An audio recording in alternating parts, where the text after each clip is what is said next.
So I'm doing this video sitting outside of Dunlop because my car decided to go to Yona today. Amatayera azosha and like I'm not budget for 4 tires, and these guys are trying to make me buy 4 tires, and I'm like, guys, there's only 1 tire and it's epugile. So I'm going tire A1. As my wheel alignment is born later, isn't this a wheel alignment? As long as in itara A1, I'm gonna mali 4 tires. Please, let's get on stress. In any case, I missed you guys. Sorry that the video took so long. I was a bit ill, but I'm fine now, as you can see. I tried to do a content plan about what I was going to talk about today. Failed dismally. But then again, Ufela is standards in my life, so I'm like, it's so chilled. So I'm going to talk a little bit about my first few jobs that I did. In 2011, I went into direct marketing at a company called Per Diem. What a whole lot of bullshit that was. So what we used to do is we used to sell like insurance or things like credit cards. So we were signing up people literally for iskoloto, and I was a part of that. Like, what a trash time in my life. But in any case, it kind of like, it taught me so much about life, because I had to wake up like at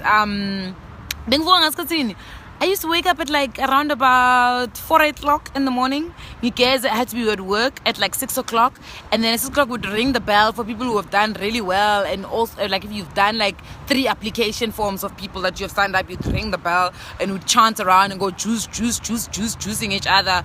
Oh my gosh, I know a lot of people can relate to that bullshit, but I did it anyway. And then like we would fill up these forms, and then they'll tell like you get 150 rand for a form, and then out of the blue, like you say you filled up 10 forms in a month, we expect to 1.5, we figure 400, and then this guy doesn't even explain to you what happened. He'll tell you I'm a claw back, and then you're like, a claw backs?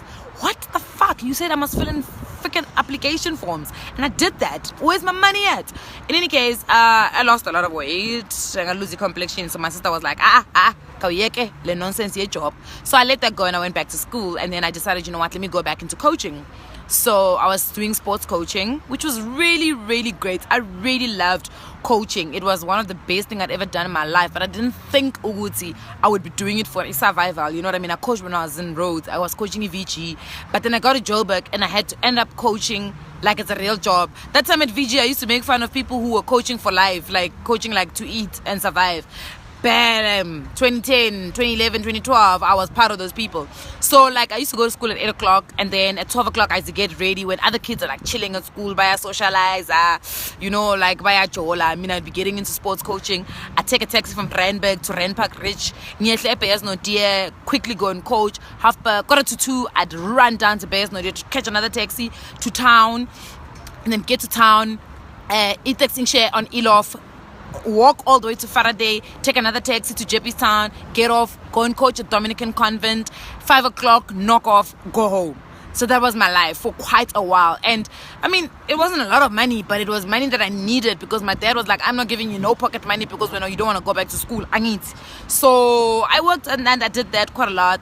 And then eventually in 2012, after we started our business, myself and Lwazi, I told you guys about the business earlier on in the previous video, I then went on to be a school teacher. So the school, King Cool West Rand, was like, come and do EPT. The kids called it physical torture.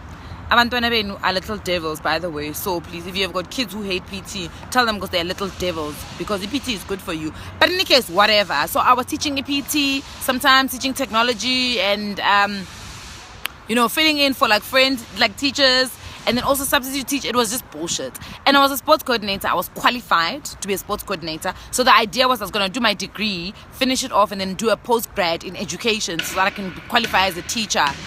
Oh, what a load of bullshit. That school played me. Like, that principal played me, actually. Bless his soul. Because that school was a Christian school, but still, that man was actually horrible to me. I'm sorry.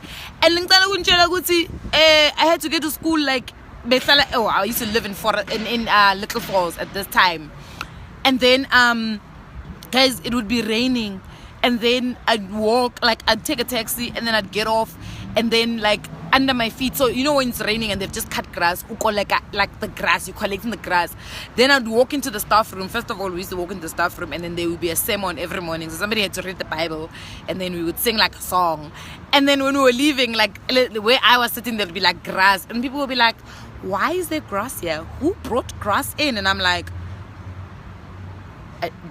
I don't know. Why are you asking me? Why you ask? Is it because I'm black? So anyway, yeah, I was like one of the only black teachers in that school, and then they brought another girl, then we were two, and then it felt a little bit better. But you know what, it was a great experience. What I did learn though was that, you know, you influence children from a young age. So teaching was definitely not for me, because I wanted to retire at 30, and teaching just was not, I could not see the light. I know that other people who see the light in terms of teaching, it's a passion, they love it, and they see how to make money. I couldn't monetize teaching, because I just thought to somebody else will always be dictating my salary. So I was like, you know what, let go of teaching. So I let go, but I didn't let go because I wanted to. I thought they were gonna, like, you know, promote me to sports coordinator, but promoted this other guy who wasn't even qualified in sports, guys. Hey, racism, yes, is real. Some white boy got promoted. That time we were both in the same spot. He knew nothing about sports, but he got promoted. I was like, no, never. No, I'm not going to get taken by these people. So 2012, at the end of 2012, December, I had no job. I said to my dad, I'm not coming back to a bush. I'm not coming back at bush because I had nothing to show, which is also something we need to stop. This thing was but that was my biggest worry, you know. I was worried what people were going to say. You know, this kid didn't finish school. Bush, and I was like, you know what? I'm not going to be this person. So in any case, I came back in December. I was living in my sister's house again. Hey, Yazi, I am a problem sister. She was staying in Beklu this time, in a very small space. You know, we were staying in a small space. I was sleeping on her bed. And I was looking for a job. And I decided, you know what? I'm studying communications. There are PR and advertising agencies in South Africa. And if you go on Biz Community and you look under companies, you will find most of the companies. I drafted a letter. I wish I could read you guys the letter. But you know what? I'll do a video where I read you what I actually wrote to these agencies. And I told my story. I was like, I'm this young girl who's very hardworking, studying communications. I really would like to try. I don't know where to start. Sent that letter out to almost, I think, close to like 600 companies. So it was in-house PR agencies, like for companies. It was agencies. It was advertising, events companies. Sent it to a whole lot of people, 600 people, and only one company responded. And the lady called me, and then she did an interview on Skype with me, and she gave me the job. And that's how I got into PR and advertising. Got my first job because I literally did not wait for a job to be advertised, because I knew I wasn't qualified for it. I knew deep down in my heart that I was not qualified. I didn't have that 3 years experience that people are always asking for. I didn't have the degree. I didn't have the qualification. I was fresh out of, nowhere. And I wanted to work in this industry because I wanted a step into the industry, and I knew I had to work my ass off. So I moved from earning 8,000 Rand as a teacher to going to earn 3,000 Rand as an intern in a communications agency, and I was a slave. I did everything I was told. There was a girl there who used to be my boss. Oh my God, guys, that girl made my life a living hell. Jeso. She would make me go photocopy shit. Like, she would tell me to find like things, and then things that are like, impossible to find, and she'll say, you can't come saying to me the answer is no, because the answer can't be no. And I was like, but like, I can't find these things. She's like, find them. Don't you have social media? Ask your friends, ask some people, create a network. Hey guys, but all I knew was that I was not qualified. And because I was not qualified, I worked my ass off. I worked so hard. I worked harder than everybody else, because it almost felt like onkumuntu in the company now knows we're now qualification. So you have to really work hard, and that's all I did. And then I got scouted by another company, and they wanted me to come, but I had so much loyalty to my boss that I went to her, stupid, and I told her, another company wants to hire me, and this is how much they want to pay me. And she was like, no, don't worry, I'll match up your salary. Did I see that salary when the month ended? Nope. Dololo. She was like, no, I'm already paying you enough. That time, that other opportunity is already gone. So, unfortunately, by May 2013, I resigned. And I was like, you know what? And I ended up at a school where I was a teacher again, working in the sports department as a communications consultant. It was a Jewish school. I had to wear skirts every day, because that's their culture.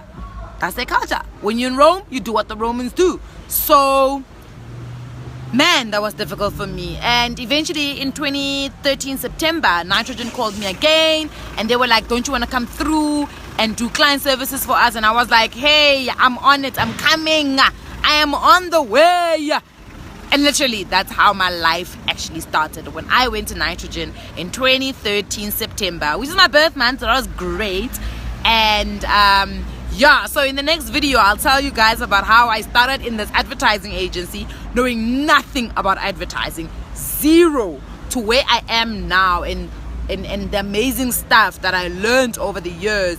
But how I also got to the part where in literally 3 years I was able to pay my car cash, pay my 2 apartments cash, and then buy my house on bond. You know, it's called the, you know, credit worthiness. These lies that you get told about have credit history.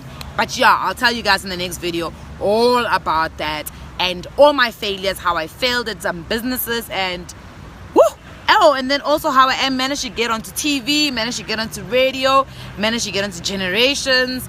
Yeah, like it really is like a Bereka Mosadi journey. But yeah, it's something that I'd like to share with you guys, and I hope that you guys take something away from this. But also please do share your stories with me. I'm starting a channel for all of us, not for me, for all of us on YouTube, where you guys can share your stories. Let's inspire people, let's just do some amazing, let's just send positive vibes around.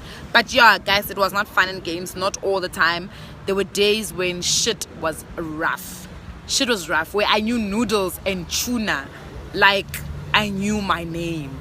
And I used to put in, oh god, I'm gonna tell you guys, in noodle, I used to make noodles and then put a cup of soup just to make them thick nyana, and then add tuna. Oh guys, hey, this is like ama sushi, but hey, it's ama noodles, guys.